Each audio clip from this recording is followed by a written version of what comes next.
दोस्तों कई दफ़ा हमसे ये सवाल पूछा जाता है, बहुत सारे लोग कमेंट करके पूछते हैं, बहुत सारे लोग कॉल करके पूछते हैं, इवन हमारे जो पर्सनल क्लाइंट्स हैं वो भी ये लोग ये सवाल पूछते हैं। सवाल ये होता है कि मेरा हेयर फॉल हो रहा है, सामने वाला क्लाइंट हमसे ये सवाल करता है कि मुझे बहुत ज़्यादा हेयर फॉल हो रहा है या मेरी जो बाल है वो बहुत ज़्यादा थिन हो गए हैं, तो मैं सोच रहा हूँ कि ना मैं अपना हेड शेव करा लूँ। तो क्या हेड शेव कराना सही है? क्या क्योंकि हेड शेव कराने से मुझे लगता है कि मेरे बाल अच्छे आ जाएँगे, मेरा हेयर थिनिंग का प्रॉब्लम रुक जाएगा। एंड आई एम श्योर कि दोस्तों आप लोगों के भी दिमाग में कुछ इस तरीके के सवाल आते होंगे कि अगर मैं अपना हेड शेव करा लूँ, तो क्या मेरा हेयर फॉल रुक जाएगा? तो क्या मेरी हेयर थिनिंग रुक जाएगी? सो दोस्तों आज की इस वीडियो में हम लोग इसी टॉपिक पर बात करने वाले हैं कि क्या हेड शेव कराने से हमारे बालों में कुछ इम्पैक्ट पड़ता है नहीं पड़ता है, वो सब कुछ डिस्कस करेंगे। प्लस लास्ट में मैं आपको तब बताऊंगा कि क्या चीज़ें हैं जो हमारी हेयर ग्रोथ पर, हेयर की डेंसिटी को जो है अफेक्ट करती हैं। अगर आप इंटरेस्टेड हो तो इस वीडियो को ज़रूर देखिएगा, बिकॉज इससे आपको बहुत ज़्यादा फ़ायदा मिल सकता है। और अगर आप वो अप्लाई करते हैं अपनी लाइफ में या फिर अपने बालों पर, देन डेफिनेटली आप आपके बालों पर चेंजेस देख सकते हैं। यहाँ पर मैं आप लोगों को क्लियरली बताना चाहूँगा और लॉजिक भी बताऊँगा कि जब कभी भी आप आपका हेड शेव कराते हो तो आपके बालों में, आपके बालों की थिकनेस में या फिर आपके बालों की ग्रोथ में कोई फ़र्क नहीं आता है। एंड इस बात को मैं एक फ़ोटो के थ्रू आपको समझाना चाहूँगा। जैसा कि आप यहाँ इस फोटो में देख सकते हैं, जब कभी भी आप आपका हेड शेव कराते हैं तो स्कैल्प के ऊपर जो बाल होते हैं वो तो निकल जाते हैं, लेकिन स्कैल्प के नीचे यानी कि उस स्किन के नीचे अभी भी वो हेयर रूट है। हेयर रूट तो वहीं का वहीं है, वैसा का वैसा ही है। और जब आप शेव कराते हैं तो वो हेयर रूट तो वहीं का वहीं है। तो इसीलिए आपके बालों में कोई चेंजेस नहीं आते हैं, आपकी हेयर ग्रोथ में, हेयर डेंसिटी में कोई खास फ़र्क नहीं आता है। आपके बाल बिल्कुल वैसे के वैसे ही आएंगे जैसे वो पहले थे। लेकिन हाँ, यहाँ पर आप लोगों के दिमाग में दो सवाल आ सकते हैं।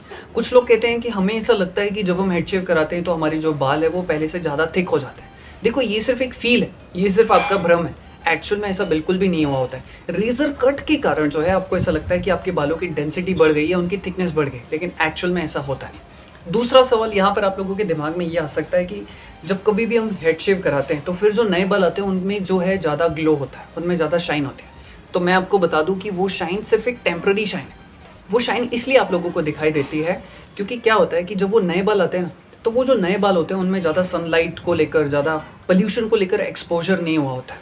तो वो शाइन भी कुछ टाइम के लिए, जैसे ही वो बाल सनलाइट में एक्सपोज होना शुरू हो जाएंगे, इन्वायरमेंट के पोल्यूशन में एक्सपोज होना शुरू हो जाएंगे, वो भी वैसे ही हो जाएंगे जैसे और जो बाल आपके ओल्ड बाल हुआ करते थे। सो ये चीज़ तो हमें समझ में आ गई कि यार शेविंग करने से हमारे बालों पर कोई इम्पैक्ट नहीं पड़ता है। तो क्या वो चीज़ें हैं जिन पर हमारे हेयर की ग्रोथ या फिर कहिए हमारे बालों की डेंसिटी डिपेंड करती है? तो मेरे हिसाब से ना, अब तक हमने जितनी भी स्टडी की है, मैंने ये 3 चीज़ें निकाल कर लाई कि यार ये 3 चीज़ें अभी मैं आपके साथ शेयर करूँगा। वो 3 चीज़ें जिन पर हमारे बालों की ग्रोथ या डेंसिटी डिपेंड करती है। सबसे पहली जो चीज़ है वो है जेनेटिक फैक्टर। हमारे माँ बाप के थ्रू हमारी बॉडी में जो एक्स फैक्टर है वो एक रीज़न है यार, वो जेनेटिक फैक्टर है। दूसरा जो रीज़न है वो है हमारी डाइट। यार देखो, ये जो हमारा पूरा शरीर है ये बना है, हमने जो खाना खाया, हमने बचपन में खाना खाया, फिर हम ग्रो होते गए। तो अल्टीमेटली ये हमारा पूरा शरीर जो है, ये हमने जो भी डाइट फूड खाया उसी से बना हुआ है। और हमारे बाल भी अल्टीमेटली, हमारे जो बाल है वो भी न्यूट्रिशन के ही बने हुए हैं। तो अगर आप सही न्यूट्रिशन लोगे तो इससे आपके बालों पर भी बहुत इम्पैक्ट पड़ेगा। ऑलराइट, एंड जो तीसरी चीज़ है वो है हॉर्मोन्स का प्रोडक्शन। हमारे जितने भी ग्लैंड्स हैं, जैसे कि पिट्यूटरी ग्लैंड, थायराइड ग्लैंड हो गया, एड्रिनल ग्लैंड हो गया, तो ये जो ग्लैंड्स हैं ये हॉर्मोन्स की सीक्रेशन को काम करते हैं, ये हॉर्मोन्स को सीक्रेट करते हैं। तो ये जो हॉर्मोन सीक्रेट करते हैं वो भी हमारे बालों की ग्रोथ पर बहुत ज़्यादा इम्पैक्ट डालते हैं। सो अगर हम इन तीनों ही चीज़ों को थोड़ा सा डीपली जाके देखें तो यार जेनेटिक फैक्टर पे हमारा कोई पकड़ नहीं है, ये तो नेचर का दिया हुआ है, ये जैसा जैसा है वो वैसे वैसे अपने हिसाब से काम करेगा।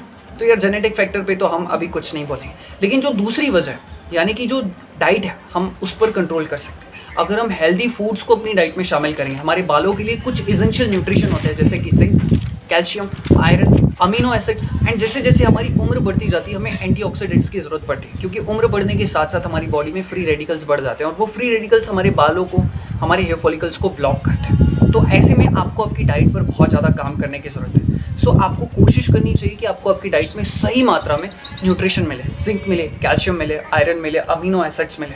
बट कई दफ़ा आज की डाइट में वो सारी चीज़ें मिलना मुश्किल है। तो ऐसे में आप कुछ नेचुरल सप्लीमेंट्स ट्राई कर सकते हो जो आपकी बॉडी के अकॉर्डिंग सुटेबल। रिसेंटली हम लोगों ने जो है केशवा हेयर केयर न्यूट्रिशन लॉन्च किया, जो कि सबके लिए सुटेबल है एंड ये बालों की हर एक न्यूट्रिशन की नीड को फुलफिल करता है। इसमें एंटीऑक्सीडेंट्स भी है, तो ये हेयर फॉल को जो है रोकने में मदद करता है। एंड इसमें बहुत सारे एंटीऑक्सीडेंट्स हैं जो आपकी हेयर फॉलिकल्स को नरिश करते हैं एंड इसके बहुत सारे बेनिफिट्स हैं। सो मैं ये नहीं कह रहा कि आपको ये परचेज़ करना चाहिए, मैं जस्ट सजेस्ट कर रहा हूँ कि ये एक अच्छा न्यूट्रिशन है।